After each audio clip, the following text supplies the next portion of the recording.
Good afternoon, everybody. This is a quick overview of how to actually campaign. Now, we've talked about all the various experts that you need to employ, and we will talk about the difficulty of paying for them and for all of these tactics. But for now, I want to concentrate on what candidates and their team are trying to do with all that advertising and getting out the vote and so on in order to effectively win.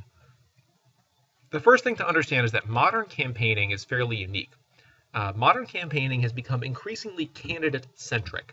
That means that the campaign is much more about the personality, the image, the narrative, the ideas that a candidate has about themselves and how that seems to the voters, and much less about the specific policy positions, much less about the party, much less about the connections of the candidate, and instead is focused on the candidate's image, personality, narrative, emotional, and personal connection to the voter.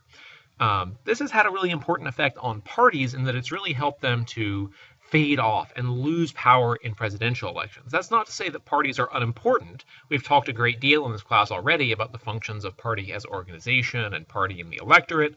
They do still have a role, but during an actual campaign, the party is much less prominent than it used to be. This also means that funding for candidates can become less reliable. If it's all about big names and striking personalities and powerful media presence to help create that personality, smaller scale candidates, let's say you're running for sheriff or for mayor of a small town, you can't do those things. And so being able to create personality, and you can't create personality, and therefore you can't necessarily create fundraising. One of the arguable masters, of course, of the modern campaign, the modern candidate-centric campaign, is Mr. Trump down here. Mr. Trump knows that modern campaigning is all about an individual candidate's personality, image, compellingness, and he has succeeded at creating a very compelling and interesting personality and campaign narrative, good or not. This is also true at the local level, where local issues or state or congressional issues fade into the background, and what becomes much more important is the personality, the image, and the narrative of the person who's running, whether it's for mayor or state senator or congressman. Modern campaigning is also draining. Here we have good old Ike taking a nap on his campaign plane. It's pretty much permanent. The demands of fundraising and strategizing and analyzing your voters mean that as soon as you get elected, even in the Senate with its 6-year terms, you really start to need to look at your actions in office, the people who you hire, the way you make your contacts and you build your networks, in the context of the next election. The minute you get into office, you're thinking about the interest groups that put you there and new interest groups you'd like to get into contact with in order to help you move forward towards your next election. Now, this is not cynical. This is not saying that politicians don't have other motives, but the permanent campaign, the fact that you have to think about your next campaign almost immediately, does create new incentives that matter for modern politicians. Also, modern politicians increasingly retain their operatives. They retain campaign staffs, and many big chunks of the structure of your campaign staff and its operatives transfer directly into office with you. If you're running for the House of Representatives, you'll probably take several of the key staffers from your campaign right along into the office with you as your aides in your new office in the House of Representatives. In addition, this new permanent campaign means you're always trying to raise money for yourself to store it up in what's called a war chest, or for your party in order for them to help other candidates, or for other candidates who you owe a favor because they helped you during your election cycle. There is no point during a candidate's term in office in which they are not raising money. Now again, this is not cynical. We've talked a little bit about how money is not the same as tit-for-tat favors, but it does mean that they have to spend a significant chunk of their time in the permanent act of raising money for their campaign or for other people's campaign. The campaigning itself, once it begins, which can be up to a year or two before you actually have to run for office, is very draining. You're in the car, you're in the plane, you're on the bus, you're shaking hands, you are put through kind of an emotional ringer. All of the worst things about your past are brought up and attacked for public audiences. It's a really difficult physical and emotional rigor for you and your family. So, along with the permanent campaign, of course, modern campaigning is really difficult for the politicians themselves. Modern campaigning is very long. So, about 700 days before Election Day, you really begin to see some of these things. So, in 2008, It was 654 days before the actual election that Hillary Clinton announced her 2008 candidacy. Compare that with 1960, when it was January of 1960, that is 311 days before the election, that John F. Kennedy announced his candidacy. Modern campaigns are much longer than they used to be, and many countries actually limit their campaign length. For example, in France, they only have about 13 days to officially campaign by law. So there you have it, sort of the expansion of campaigning across history and time. Modern campaigns, again, sort of continue with this idea, are driven increasingly by what's called the invisible campaign or the financial campaign. The invisible campaign is swaying the network, the party network and your personal network. It's bringing lobbyists, caucuses, grassroots groups, getting their leaders on your side in a face-to-face personal way. Oftentimes, your political advisors and your consultants and your operatives help you do this, but ultimately, you need the shakers and the movers within your party network to be part of your support. This is especially important when it comes to donors.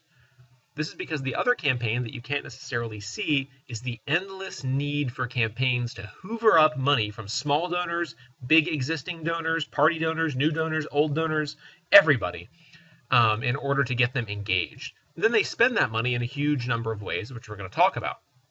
But every campaign, if it fails at these two parts of the invisible campaign, getting advisors and the party network on your side, getting the financial campaign locked down and continuously maintaining a stream of revenue to pay your campaign, if you fail at those two elements of the invisible campaign, no matter how popular you are, no matter how brilliant you are, your campaign will falter and die.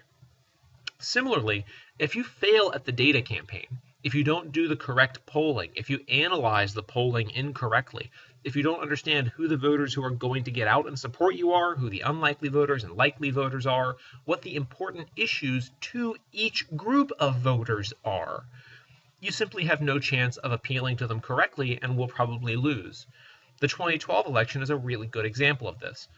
Obama's great advantage, pretty much the consensus of political scientists coming out of the 2012 election, is that Obama's great advantage was that he invested an incredibly large amount of his campaign's war chest in software, data, and analytics.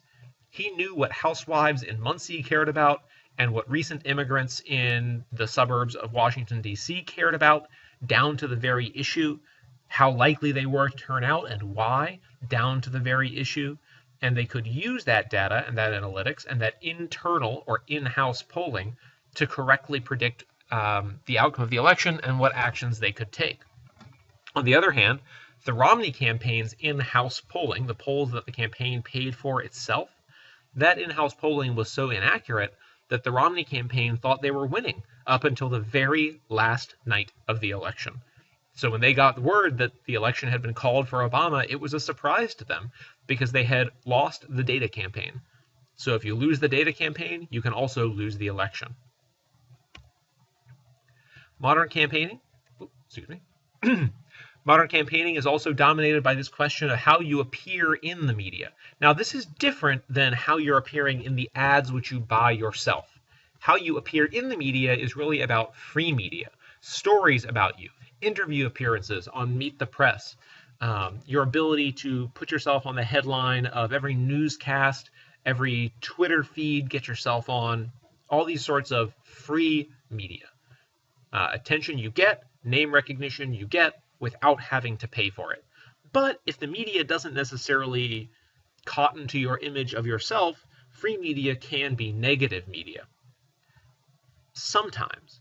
But remember that occasionally in a campaign, any news is good news. Any recognition is good recognition. So you have to remember that free media is often good, even if it initially appears to be bad free media. Campaigns also go out of their way to score free media by appearing at events, by having press conferences, by saying interesting things. So free media is very important to a campaign. You also have to win the narrative war. Every candidate doesn't just have an image, a character. They also place themselves in a story. You try to create a storyline in which you are the hero and that says something important about your character to the voters. So, for example, Hillary Clinton at the moment is trying to portray herself as a long fighting warrior for liberalism who is familiar with the challenges of poverty because of her youth and knows all about all the different issues because of her experience in government. It's trying to tell a story, create a narrative about her life. Now, not everyone will buy this.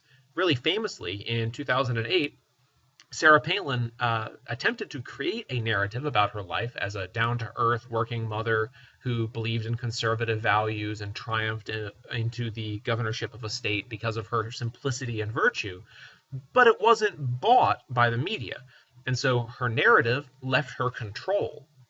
Her narrative became one of an unsophisticated person who didn't understand policy or politics, who was a little bit daft, pushed on, of course, by the famous Saturday Night Live sketches here.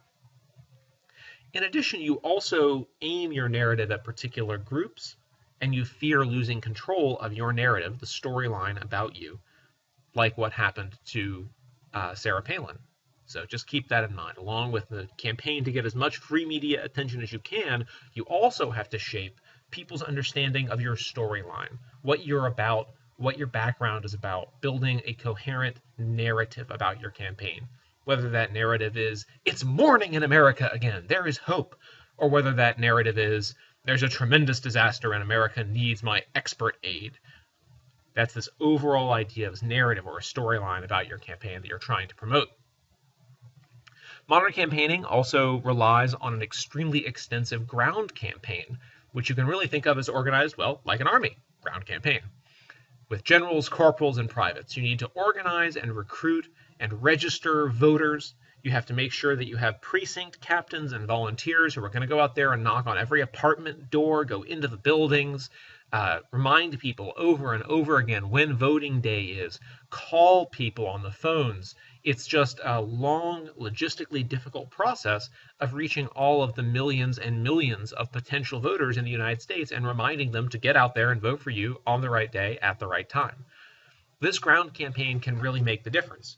In 2008, political scientists have determined basically that what helped to win the campaign for Obama was a superior and well-organized ground game based on good data. He had a large number of volunteers. They were professionally organized and coordinated so that their efforts didn't go to waste or weren't duplicated.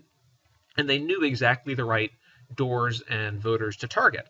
So they were able to get people out to vote on that critical day, on that election day. It doesn't matter how good your narrative is. It doesn't matter how high your approval ratings or polls are if you cannot drive the physical bodies to the polls on the correct day. And that's what the Get Out the Vote campaign does for you, or the ground campaign. However, getting those approval ratings high, getting your narrative and your opponent's image and your image all cemented in the public mind is the job of the air campaign, or sometimes called the air war. That is your paid media, the media that you actually buy. Typically, it's worth noting, paid media is the single largest part of a campaign's budget. Paid media runs hundreds of millions of dollars in national campaigns, tens of millions of dollars in state campaigns, and $1 million or more even at local level campaigns. So it's very difficult and very expensive to do correctly. After all, you have to hire film crews and producers and script directors and extras. It's like making small movies and advertisements. And it's expensive to buy the airtime. It's also difficult to target sometimes, because market segmentation in television is very regional. For example, if you buy advertising in southern New Hampshire, you actually have to sell it to the stations that also cover, let's say, Boston. So that can be very expensive and difficult to do. So these regional market segments are not easy. Then you have to choose which channels to buy your advertising on and what time slots. Do you want your advertising to appear at the same time as CSI, or do you want your advertising to appear at the same time as Big Bang Theory? Doing this means you're trying to target specific voters. What do you know about people who watch Supergirl? What do you know about people who watch the evening news at 7 on Fox? By knowing something about the audiences of television programs, you can do what's called micro-targeting, right? I want men with incomes between $50,000 and $70,000 a year who are white and between the ages of 30 and 55. That's it. That's micro-targeting. That's an extremely specific group of voters that you want, and you can only get that kind of micro-targeting through paid TV media. There are other kinds of media. Radio is also very good for micro-targeting, and YouTube can be as well. But all of these are expensive and difficult, and you need expert advisors to help you make the best use of them. Some of the best air campaigns in recent memory were the 2000 and 2004 air campaigns by the Bush campaign team. Their ads were professional. Their buying of ad time and ad placement was extremely specific, and they got the right message to the right voters in the right place. So that really helped them to win through their air campaign. All right, here's some other important trends in modern campaigning. Oops, sorry about that. Modern campaigning is increasingly nationalized. We used to say that all politics is local. To win an election, you had to get in contact with local leaders and understand local issues and make people think you were relatable all over the place. But today that seems to have been inversed. A modern race will apply a national issue to local or state politics. Just to give you an example, here in Virginia, Dan Gecker, who was running against Glenn Stuyvesant right here in Richmond's own 10th State Senate District, didn't really have strong positions on gun control, and it was fairly unlikely that the Virginia State Senate or House or Governor were going to take particularly strong action on gun control. But because gun control is a major issue in the national policy spotlight, and it's a very emotional, base-activating culture war issue, the Glenn Stuyvesant and Dan Gecker race ended up focusing on this national issue, not the particular local issue of, let's say, road repairs to I-95 or city policy on breweries or something like that. So increasingly you see this trend all over the United States, where local races become about national figures and issues. Did your mayor support Barack Obama or not? Rather than, did your mayor pursue sewer maintenance or not? Hopefully you can follow that. The increasing difference between the party's base of the electorate, those highly engaged grassroots activists, and the swing voters who each particular party has to pursue, is also a broad trend in modern campaigning. You need your party's base and activists both to win the primary and to be those get-out-the-vote ground campaign volunteers. They're the main people who do that for you. But at the same time, in those states that are very close, like Virginia and Ohio and Florida, where it's a 49-51 split, the people who you really need to convince are what are called swing voters, who typically are very moderate. And swing voters in swing states are the opposite of your base. You have to adopt different policy stances, you have to create a different image, so it's very difficult to balance your need for your base and your need to appeal to the swing voters in swing states. It's a very broad trend in modern campaigns. Another broad trend is the increasing importance of identity politics, where identity politics are the idea that who you are as a person, whether it's your racial identity or your religious identity or your gender identity, is a very important part of why people like you or vote for you. For example, in Barack Obama's early elections, when he was trying to run for the state Senate and then for the Senate, he was attacked for not being, quote, really black or not black enough, because he was educated in a very particular way. He didn't use very much African-American vernacular. The idea was that this election was about his identity, his blackness, rather than about sort of other things that a campaign can be about, issues, national politics, whatever. You can also see a little bit of this in Hillary's election, with her emphasis on her gender identity. So identity politics becomes increasingly important in modern races. On the Republican side, you can see this in emphasis on whether someone is evangelical or Christian enough. That's part of their identity. We've already talked about the length of the campaign. The modern finance environment has changed radically. So we're going to have a whole separate lecture on the finance environment. But the rise of things that spend money and act like campaigns, which are not campaigns, since the Citizens United Supreme Court case, super PACs are the most important example of this, but there are others, has changed how candidates run their campaigns. A super PAC or a PAC today, or 527 or whatever, can do a lot of the things a campaign does. It can use free media, it can use paid media, it can organize a get-out-the-vote effort, it has to get talent. It does many of the things that a campaign does, but it's not a campaign. And the reason that these things exist is because of the changed finance environment. So it's worth noting that changed finance, by creating these new organizations and creating new incentives for politicians to pursue donors, has also changed modern campaigning. Finally, the rapid change in media and digital media, the rise of Twitter, the importance of Facebook to voting, the power of Instagram, all of these things are rapidly changing how candidates can use the media to campaign. Just go back and think about some of the trends that we talked about in our chapter on the media to think about their impact on modern elections. Modern campaigning is also less reliant on political parties than it used to be. Parties still provide some money for your race, especially at the lower level when you're talking about a congressional committee or a mayoral committee. These kinds of campaign committees can be very, very dependent on the party. Parties can also help you with campaign expertise, better media surrogates. They can send you think tank experts on policy or connections to other interest groups in the party network. So don't underestimate the role of the party. But at the same time, especially as you get up into the higher level of races, political parties have less and less of an essential role in helping the candidate run their election. So the role of the party is becoming a little more limited, especially at the higher level, but don't count it out just yet, especially with regards to things like getting out the vote and so on.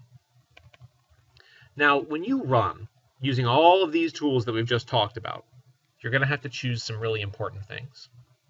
You have to choose a message. What's your basic idea? Is it hope? If it is hope, what does that mean? Are there any policy issues that are the ones that you, as a candidate, find particularly important? Essential policy issues that you're going to stand on and promote as the ones that are the center of your campaign. Gun control, healthcare reform, lowering taxes, relations with China. What are the things that are your most important stances and policy issues? But you have to make sure that those stances that you choose are also the ones that the public cares about. In any race, there are always going to be some issues that are called defining issues. And they're defining issues because they're the things that the public is thinking about. And you, as a candidate, have to find some way to work them into your message. So in 2008, as the economy was collapsing, Obama's big message of hope was able to incorporate this specific public interest in the issue of the economy. The defining issues of 2008 were the economy and the war in Iraq and Afghanistan. The defining issues of 1992 were the end of the Cold War, NAFTA, things like that. The defining issues in the 1960s were nuclear war, the Cold War, changes in the budget, things like that. So you have to look at what the public cares about in your election cycle, the defining issues, and your policies that you care about, and work those all into a simple message that can cover them. Next, you need to define yourself and define your opposition. What's the self-image that helps me present to voters the best? And you can find a wide variety of these. Am I experienced? Will I always look out for your interests in Washington? Am I fresh-faced and a reformer? What do I want to look like? And how do I want to present a contrast with my opposition? So, for example, in 2008, Obama deliberately set out to create this image of a young, ambitious reformer. And he contrasted that with an image of John McCain that he wanted to create as an old-school Washington politician who liked the Bush administration's policies and was out of touch and so on. So you always want to create an image for yourself and an image for your opponent so that you can target people who you want to identify with you. Do you want young people to identify with you in particular? Do you want African Americans, or do you want evangelicals, values voters? Who are the people who you want to identify with you, and how can you work that in to building an image, a self-definition for you and for your opponent? As we talked about with media, you also want to build yourself a narrative that is part of your self-definition. What's the story of me? What's the story of my campaign? How can I make voters buy in to my storyline? Did I come up from nothing? Or was I an incredibly talented scion of a powerful family? These can all work. There's not necessarily such a thing as a bad narrative, but you do have to find one that works with both your message and your image to create a coherent whole. a storyline with a central character and a moral, so to speak. And even if you create a story with a central character, a villain, and a moral, you still have to respond to changing events on the ground. What if there's a terrorist bombing? What if you flub a campaign performance? Like in 2012, when Obama did a terrible job at one of his debates while he was running on an image of competence and an image and narrative of achievements. Oh man, flubbing a debate performance really does not fit with that narrative and image. So they had to figure out how to respond to that change on the ground. That is one of the most difficult things for a campaign to do. Responding to change while sticking with your storyline, its hero and villain, and the moral of that story. Your campaign messages have to do with this defining issue, which we've talked about. That's the thing that most people care about and why. But you sometimes have to have lots of defining issues. You have to figure out what different micro groups care about. Do unmarried women between the ages of 20 and 35 care more about access to abortion or something like that? That would be a question that you'd have to ask. And you have to figure out what order the defining issues are in. Is the economy the most important thing? As they said, it's the economy stupid in the 1992 election. Or is it only a little bit more important than, say, national security? How important are each of the defining issues and to which groups? Oh, real quick. These are some of the better defining campaign messages. Are you better off now than you were 4 years ago? We'll have hope and change. We are building a bridge to the 21st century, and so on. These are messages that try to capture the defining issues of a campaign, become the moral of the story, so to speak. One of the most popular ways to build a campaign message, to build a narrative, is to build this idea that you are outside of Washington, that you are running against Washington. It's the establishment. It's corrupt. You are an outsider who's going to come in and change things and reform them. Now, this is a very effective set of campaign messages that you might try to choose of central morals to your story, but it's only accessible to a few people. For example, in 1992, Bill Clinton ran very successfully on an outsider image and an outsider campaign, but once you've done it once, all of a sudden, you are an insider. You can't run against Washington very easily when you are part of Washington. This is a difficulty that Bernie Sanders is encountering right now. He likes to run as an outsider, as a maverick, and as a reformer, but increasingly it's becoming clear that he's been part of the Senate for a very long time. And he has to manage the way his message actually works in that case. The other big kind of campaign message, if you can't run against Washington, is running with credit claiming. Look what I've done for you. Look what I did for the nation. Mitt Romney in 2012, a large part of his campaign was credit claiming, looking at what he did as governor, looking at what he did as a CEO and as a private actor, as a charitable philanthropist, and saying, look at all of the things that I have done. Look at my record. I can claim credit for all of these votes and positions and programs. This is what you do if you're an incumbent and you can't run against Washington, and it's actually a pretty effective basic method of campaigning. The other things you can do are going negative and positive, of course. Ads whose primary purpose is to damage the opposing candidate's image or narrative, to present a counter narrative, are really important. But you can't just generally attack them. You have to figure out attacks that will work. So, for example, Newt Gingrich was running a pretty successful primary campaign in 2012. It looked like he might do pretty well against Mitt Romney for a fairly short period of time. But Mitt Romney figured out that Newt's most vulnerable part was that people still doubted his record as a possibly corrupt leader when he was in the House. And so having figured out something that was a weakness, the Romney campaign went after that specific weakness and tried to create a new image for their opponent around it. You can't just choose something you don't like about somebody or just slander them in every way. Say, yeah, they're a terrible person and we hate them and they're corrupt and da. You have to choose specific things that work to take them down. So going negative is careful. It's not extremely broad. The alternative, of course, is to go positive, to try to create a better image for yourself, to try to reinforce the image or the narrative or the message of your campaign, rather than try to disrupt or damage or present an alternative to the narrative, image, and so on of your opponent's campaign. voters always say they hate negative ads. They'll say, oh God, negative ads make us so cynical. Oh, get them off of our television. But they work. There is a tremendous amount of good political science evidence that going negative does not work any worse than going positive. And in fact, it can sometimes work better.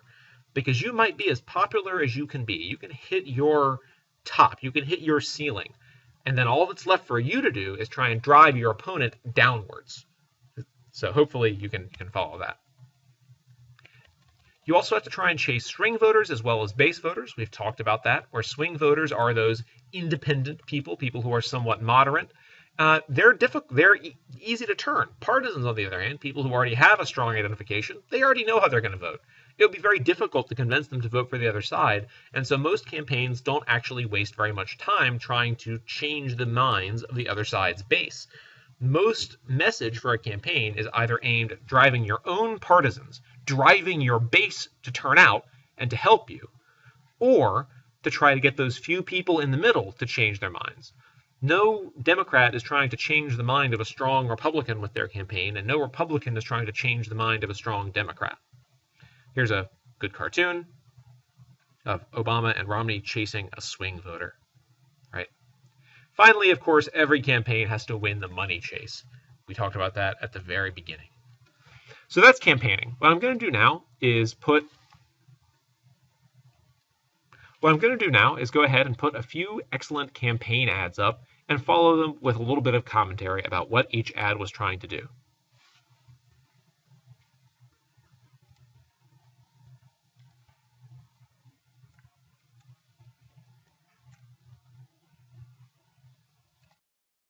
The first ad we're going to look at is a 2004 ad from the George Bush campaign called Risk.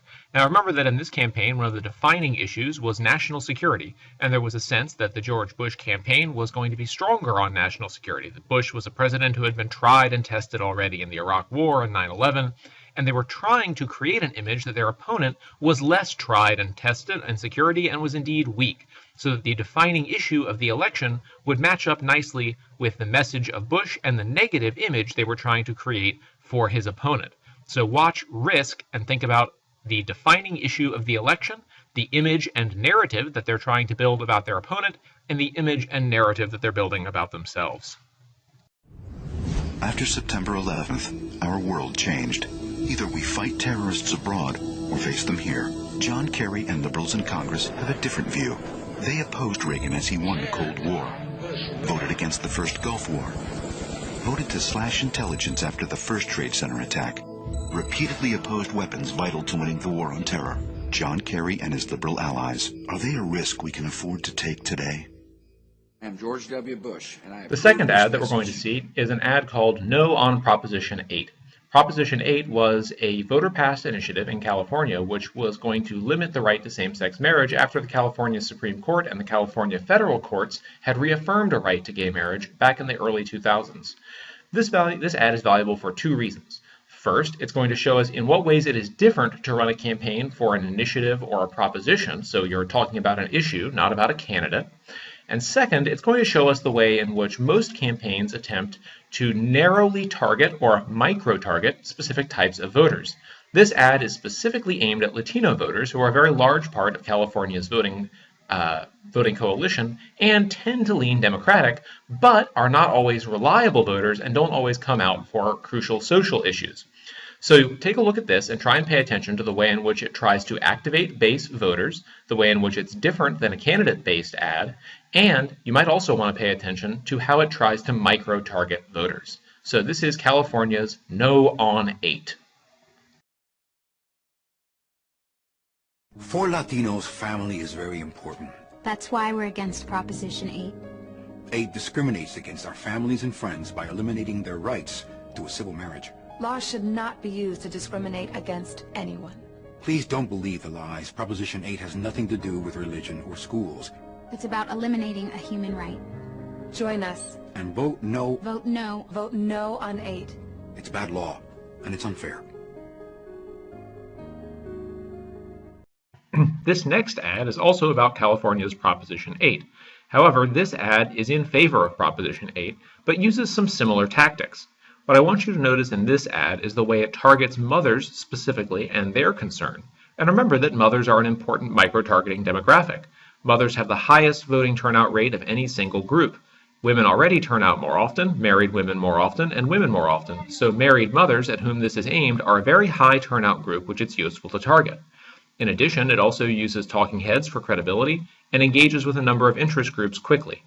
So pay close attention to how this Yes on 8 ad is similar to, but in some ways different from, the No on 8 ad that we saw earlier. Mom, guess what I learned in school today? What, sweetie? I learned how a prince married a prince, and I can marry a princess. Think it can happen? It's already happened. When Massachusetts legalized gay marriage, schools began teaching second graders that boys can marry boys. The courts ruled parents had no right to object. Under California law, public schools instruct kids about marriage. Teaching children about gay marriage will happen here unless we pass Proposition 8. Yes on 8.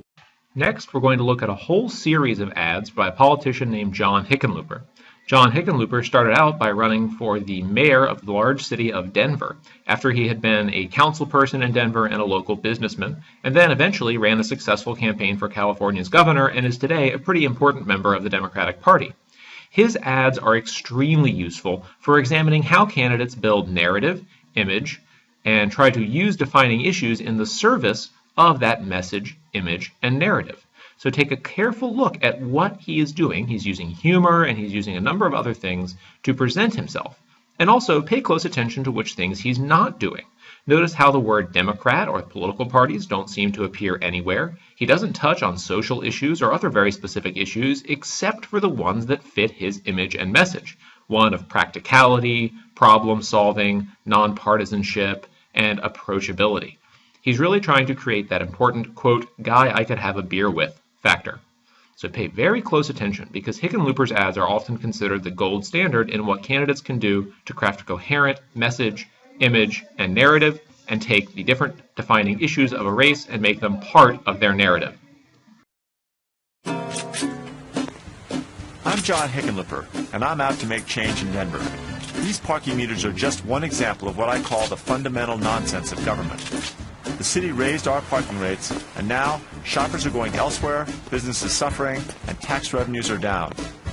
After successfully redeveloping Lodo and creating hundreds of jobs, I know I can make positive changes for Denver's economy and solve our water and traffic problems.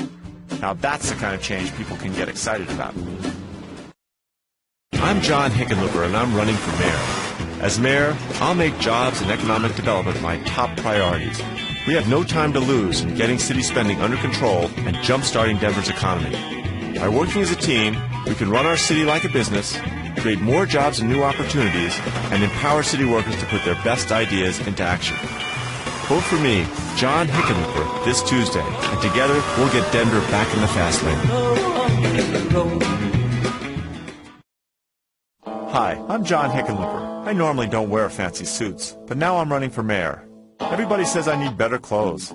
They want me to look more mayoral. Fact is, I'm not a professional politician. I was a geologist until I got laid off. I've spent the last 15 years making beer, building restaurants, and creating jobs in Denver. For me, economic development isn't a campaign slogan, it's what I do. And right now, we have to find ways to get the job done for less money.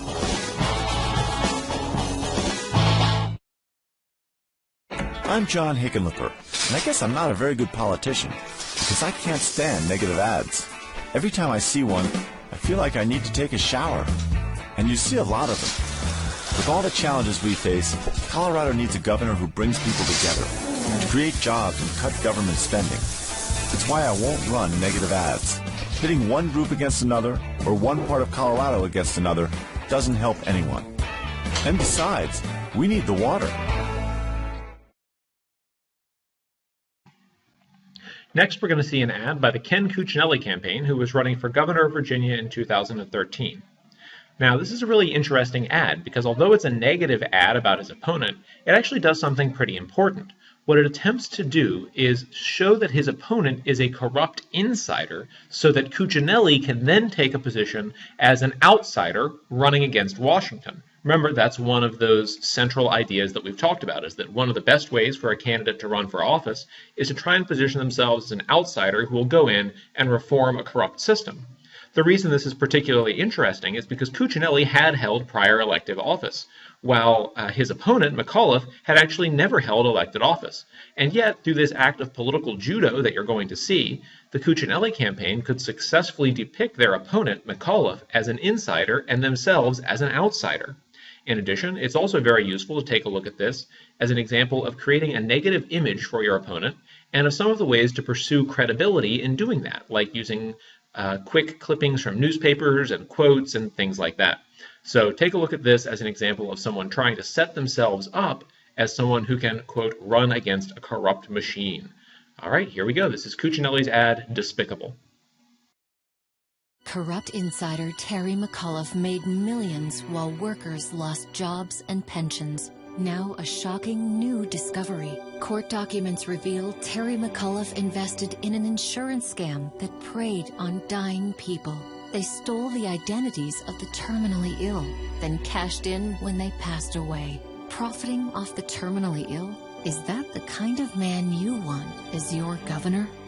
I'm Ken Cuccinelli, candidate for governor, and I sponsored this ad. Next, we're going to look at an ad from the Obama 2012 campaign called Determination.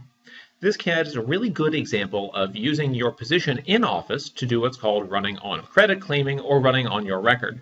Now, it's important to note that you don't actually have to have done the thing that you're claiming credit for. For example, the president doesn't really have very much direct control over how the economy goes. Sure, he has some influence, but presidents don't necessarily make or break economies. But, as you'll see in this ad, Obama takes very strong and explicit credit for the economic changes during his 4 years in office from 2008 to 2012. So this ad is a really good example of a number of techniques: creating a narrative about your time in office, using credit claiming rather than running against Washington, trying to integrate your ad with other parts of your campaign. In Obama's case, he's trying to integrate it with his digital strategy and send people to his website, and generally trying to stay consonant with your image. So pay attention to this, looking for credit claiming, integration with other parts of your campaign, building a narrative, and other campaign commercial techniques and campaigning techniques that we've talked about. So this is Obama's 2012 ad, Determination. There's just no quit in America, and you're seeing that right now. Over 5 million new jobs. Exports up 41%. Home values rising. Our auto industry back. And our heroes are coming home. We're not there yet, but we've made real progress. And the last thing we should do is turn back now. Here's my plan for the next 4 years. Making education and training a national priority. Building on our manufacturing boom. Boosting American-made energy. Reducing the deficits responsibly by cutting where we can and asking the wealthy to pay a little more. And ending the war in Afghanistan so we can do some nation building here at home. That's the right path. So read my plan, compare it to Governor Romney's, and decide which is better for you. It's an honor to be your president, and I'm asking for your vote. So together, we can keep moving America forward. I'm Barack Obama, and I approve this message. This next ad is from the other side of the same election. This Romney ad represents an attempt to build a candidate's image and narrative. So they're trying to create an image of Romney as a very conservative, careful, experienced, prudent person who's coming in from the private sector and can run against Washington, coming in as a reformer, but also as a moderate and very low-key kind of person. You can see that this is not full of very high-volume attacks and things like that. This also represents an attempt to activate the base of the Republican Party. These are not necessarily issues that are trying to reach out to swing voters or people who aren't very engaged. They're issues of specific government programs and deficits, issues which tend to concern the most base voters in the party. Now, this is not an explicit attempt just to concern the base voters. There's a lot of other stuff there. But in watching this Romney ad, look for how Romney is crafting an image, crafting a little bit of a message, and also reaching out to some of the base voters of the Republican Party. So go ahead and take a look at Romney's Believe in America. I'm going to do something to government. I'm going to make it simpler and smaller and smarter, getting rid of programs, turning programs back to states, and finally making government itself more efficient. I'm going to get rid of Obamacare. It is a moral imperative for America to stop spending more money than we take in. It's killing jobs, and it's keeping our kids from having the bright prospects they deserve. The experience of balancing budgets is desperately needed in Washington, and I will take it there. I'm Mitt Romney, and I approve this message. This next ad is from one of the few successful third-party bids for a governorship in the late 20th or 21st century, when Jesse Ventura, a former pro wrestler, ran for governor of Minnesota in 1998. This ad is really unique. It shows that Ventura is clearly trying to create a very unusual image for himself by taking advantage of his pre-existing free media as a pro wrestler, but also that he's trying to engage on particular issues. Now pay attention to the issues that he's trying to engage on. Things like public schools and so forth are the sorts of issues that tend to engage swing voters or independent voters, ones who are not necessarily likely to vote most of the time. This might have been the key to Ventura's success, or one of the keys to his success during this race. So pay attention to how Ventura is trying to craft his image. He doesn't do much narrative building here. He's trying to craft an image, look at certain issues, and try to attract swing voters to his cause. So go ahead and take a look at this ad from Ventura for Governor in 1998. New from the Reform Party. It's the new Jesse Ventura action figure. You can make Jesse battle special interest groups. I don't want your stupid money. And party politics. We politicians have powers the average man can't comprehend. You can also make Jesse lower taxes, improve public education, and fight for the things Minnesotans really care about. This bill wastes taxpayer money. Retract it. Don't waste your vote on politics as usual. Vote Reform Party candidate Jesse Ventura for governor. So we're about to take a look at our last two ads, and I want to leave a quick note. Now, I haven't shown you some of the classics of campaign advertising. We haven't looked at the Daisy ad or Morning in America again, and we'll talk about those in class a little bit. What I was trying to do with these was give you a sense of some specific races and some specific ads that you might not have known about or you might never encounter, but that are great examples.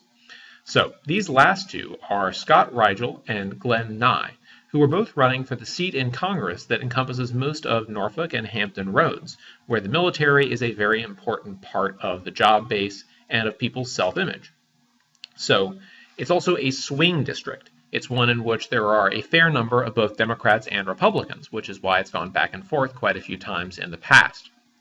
This was in 2010, so there was a fair amount of anger at the Obama administration and a lot of consternation among the public that the worst effects of the crash, which began in late 2008, really hadn't gone away yet, and many parts of Virginia, especially those blue-collar jobs in Norfolk, were very badly hit. There was a fear that in the midst of the recession, there might even be a move to move one of the carriers away from the port at Norfolk or some of the other specialty military jobs that helped to keep the area productive. Now, what I want you to pay close attention to is how both Scott Rigel and Glenn Nye are paying attention to what were definitely the defining issues of the race. They knew what the defining issues were, but both of them had a different message and attempted to define each other and their own narrative and image with regards to that issue. So pay close attention to both of these and see if you can see what they're doing with regards to all the campaign strategies that we've talked about, including running against Washington and on accomplishments and so on. Here you are. I'm Scott Rigel, and I approve this message. You needed that job. You needed that home. And Washington's making our economy worse. One party running all of government, out of balance, out of control.